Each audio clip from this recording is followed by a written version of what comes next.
لو نفسك بقى تعملي دوناتس هش وطري ومن غير ما يفشل منك يبقى الفيديو ده ليكي. النهارده هنعمل اسهل طريقه لعمل الدوناتس في البيت بمكونات بسيطه جدا، وكمان هنعمل وصفتين، الوصفه الكلاسيكيه والوصفه المحشيه بابسط المكونات، وهيطلع معاكي هش وطري وبيدوب في البق. بس تابعوا معايا الفيديو للاخر عشان تعرفي كل التفاصيل. ولو عجبكم بقى الفيديو ما تنسوش تدعموا الفيديو بلايك وشير، ولو مش مشتركين في قناتي شرفوني باشتراككم فيها. ويلا بينا نبدأ ونقول بسم الله. اول حاجه كده معايا كوبايه الا ربع من الحليب، هضيف عليهم كيس من الخميره الفوريه. طبعا الخميره الفوريه دي تاريخ جديد وواثقه في الخميره كويس جدا، لو مش واثقه في الخميره اختبريها بره الاول. هضيف عليهم معلقتين كبار من السكر وبيضه وكوبايتين ونص من الدقيق، وكمان هضيف عليهم الكيسين من الفانيليا وذره من الملح. طبعا انا عشان ايدي معلش ربنا يعافيكم انا ايدي فيها مشكله، مش هعجن على ايدي، بس طبعا العجينه معاكم مش هتاخد وقت خالص. حطيتها في العجان، لميت العجينه حوالي دقيقتين كده، وهسيب العجينه يعني بره كده شويه ترتاح لمده 5 دقايق، وبعد كده احطها بعد في العجينة ما العجان تاني. ارتاحت لمدة 5 دقايق هرجعها بقى كده العجان، وهشغل عليها العجان تاني. بعد كده بعد بقى العجن هنضيف بقى معايا هنا معلقة ونص من الزبدة، حوالي 50 جرام زبدة تكون طرية بدرجة حرارة المطبخ. يعني تمسكيها تضغطي عليها بايديكي كده، تكون لينة في ايديكي. هنضيفها على العجينة. هنلاحظ ان العجينة بعد ما نضيف الزبدة ان العجينة بتقطع كده شوية. طبعا ما نقلقش خالص، حتى لو بنعجن بايدينا هتلاقيها قطعت بالطريقة اللي انتوا شايفينها دي. شايفين طريقة شكلها عامل ازاي؟ ما تقلقيش خالص، هتفضلي بقى تعجني فيها بايديكي على الرخامه، وتشدي كده في العجينه وتدخلي الزبده في العجينه لحد ما تلاقي العجينه بقت طريه في ايدك خالص. هنختبر العجينه ازاي. هناخد حته من العجينه في ايدينا ونمسكها كده بايدينا ونفردها. لو اتقطعت في ايدينا بكل سهوله يبقى العجينه دي تحتاج عجن. لو ما اتقطعتش وبقت يعني طريه كده وزي اللبان، وبنشدها كده تتشد في ايدينا زي اللبان، يبقى كده العجينه دي بقت ناجحه واتعجنت كويس جدا وخدمتيها كويس جدا. هناخد العجينه بتاعتنا نحطها في طبق رشته بخه كده صغيره خالص من الزيت، واحط العجينه على الرخامه كده. هسيبها لمده ساعه كامله. في الصيف هتاخد منك حوالي نص ساعه. ممكن تحطيها في الفرن بتاع البوتاجاز، بس طبعا ما تشغليش الفرن، وتخليها تختمر داخل الفرن لو الجو بارد جدا. شايفين بقى العجينة بعد ما اختمرت شكلها عامل ازاي؟ طالعة العجينة طرية جدا ولينة، تتفرد معايا بكل سهولة. يبقى كده تتأكدي ان العجينة بتاعتك ناجحة 100%.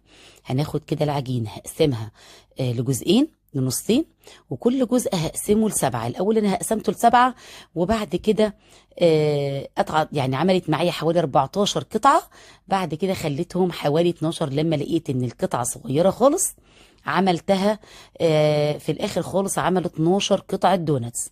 ولو عايزة تخلي القطعة صغيرة معاكي يبقى هتخليهم 14 قطعة. أنا عملت معايا 12 قطعة وزنها 54 جرام.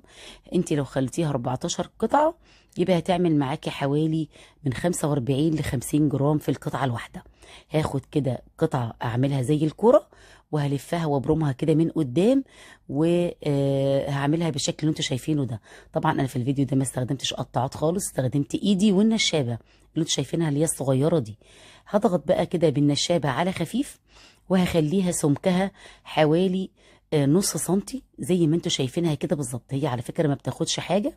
هنجيب بقى ورق من الزبدة وهقطعه مربعات، مربع زي ما انتوا شايفينه كده. شايفين سمك الدولت شكلها عامل بقى ازاي كده ونحطهم على الرخامة ونحط عليهم اكياس، وبعد كده نحط عليهم الفوطة، وهسيبهم حوالي نص ساعة لحد ما الحجم يتضاعف بالشكل اللي انتوا شايفينه ده. هجيب زيت غزير وهخلي النار تكون متوسطة، يعني درجة الحرارة حوالي مثلا 150. طبعا من غير مقاس خالص، انتوا بتشوفوها بتهدوا النار متوسطة. واول ما تحطوا الدوناتس هتحطوها بورقة الزبدة كده بالشكل اللي انتوا شايفينه ده عشان شكلها ما يتغيرش خالص. شايفين بقى الفقاقيع اللي بتبقى حوالين الدوناتس ده لازم تكون بالطريقة دي. تتأكدوا ان النار تكون متوسطة عشان لو النار عالية الدوناتس هتتحرق ومش هتبقى عجين من جوه ومش هتستوي معانا. طبعا بعد ما ننزل بقى قطعة الدوناتس كده في الزيت، اول ما ننزل قطعة الدوناتس في الزيت الورقة بتفصل من العجين خالص. هنقلبها بقى كده على الوجهين، هتطلع باللون الذهبي، لازم تبقى لونها ذهبي غامق كده شوية عشان تطلع مستوية من جوه وتبقى حلوة. هنخرج الدوناتس على شبكة الأول أو على صينية ما يكونش فيها مناديل. طبعا أنا هنا طلعت الدوناتس الأول على صينية او على شبكه، وبعد كده جبت بقى حاجه كده زي صينيه خشب ورصيت عليها الدوناتس بعد ما برد تماما. طبعا بقى اول ما نشوف الخط الابيض اللي احنا شايفينه في النص ده اللي كلنا بنحب نشوفه في الدوناتس، تعرفي ان الدوناتس ناجح معاكي 100%. هنركن بقى الدوناتس هنا على جنب بعد ما برد تماما، وهنعمل حشوه كريمه الكاسترد في البيت بكل سهوله. معايا هنا نص لتر من الحليب، هضيف عليهم معلقتين كبار من الحليب البودرة، معلقتين كبار ممسوحين مش مليانين، وهنضيف عليهم معلقتين كبار من 3 معالق كبيرة من النشا، ومعلقتين كبار من الكريم شانتيه. طبعا كل المعالق دي معلقة كبيرة ممسوحة مش مليانة قوي. وهنضيف عليهم معلقة كده اختياري من الكريمة اللباني البودر، و4 أكياس من الفانيليا، وهنجيب صفار بيضة ومعلقتين كبار من السكر، والسكر طبعا بيبقى حسب الرغبة. هنقلب بقى كده المقادير على البارد وهنحطها على النار لحد ما يتماسك معايا. هجيب بقى الدوناتس بتاعي وهجيب معلقة كده وهخرم الدوناتس كده عشان طبعا هنحشيه من النص. هجيب بقى كريمة الكاسترد اللي انا عملتها بعد ما بردت تماما، واجيب كيس حلواني واحط شويه كده فيه وحشي بقى بيه الدوناتس. نقدر ناكل الدوناتس على فكره لحد الخطوه دي كده ناكله يعني من غير ما نعمله اي حاجه. طبعا الطريقه اللي هي بتاعت السكر دي اللي هي الوصفه الكلاسيكيه، انا مش حاشيه الدوناتس ابو سكر ده، مش حاشيه حاجه خالص. نقدر نعمله بالسكر، ونقدر نجيب بعد ما حشيناه بكريمه الكاسترد. احنا بنحب ناكله بالطريقه دي.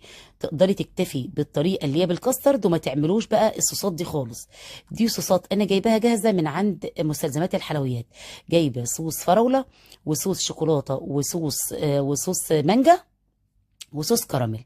هتجيبي الدوناتس وتغمزيها كده في الصوص بكل سهوله. طبعا هو طعمه بالصوصات ده خطير جدا، بس طبعا حسب ذوقك انت. تقدري تكتفي بكريمه الكاسترد او بالطريقه الكلاسيكيه اللي هي بالسكر وخلاص على كده، وما تزينيش اي حاجه. طبعا التزيين ده بيبقى اختياري منك انت او حسب الاولاد ما بيحبوا في البيت. انا هنا عملته بصوص الشوكولاته وصوص المانجا وصوص الكراميل وصوص الكريمه البيضه، وحطيت كده فرماسيل ومكسرات كده خفيفه. طبعا انت قدامك 3 طرق، يا اما الطريقه الكلاسيكيه، يا اما طريقه الكريمه الكاسترد بس، او طريقه الحشوات او التزيين اللي بره. تقدري تختاري الطريقه اللي تناسبك. شايفين بقى طبعا الدوناتس ده من الحاجات اللي بتتاكل فريش يا جماعه، ما ينفعش ان هي تتركن. تعملوها في نفس اليوم وتاكلوها، تبقى تحفه جدا واحلى من اي دوناتس هتجربوها من بره. جربوها في البيت وان شاء الله هتطلع معاكم ناجحه، وربنا يحسن ما بين ايديكم. جربوها بكل الطرق اللي انا قلت لكم عليها، او اختاروا اي طريقه تحبوها. طريقه السكر دي برضو كانت خطيره جدا وخفيفه وتحفه. جربوها تعجبكم قوي. يا رب فيديو النهارده يكون عجبكم، خفيف على قلبكم. اشوفكم على خير قريب ان شاء الله في فيديو جديد. مع الف سلامه.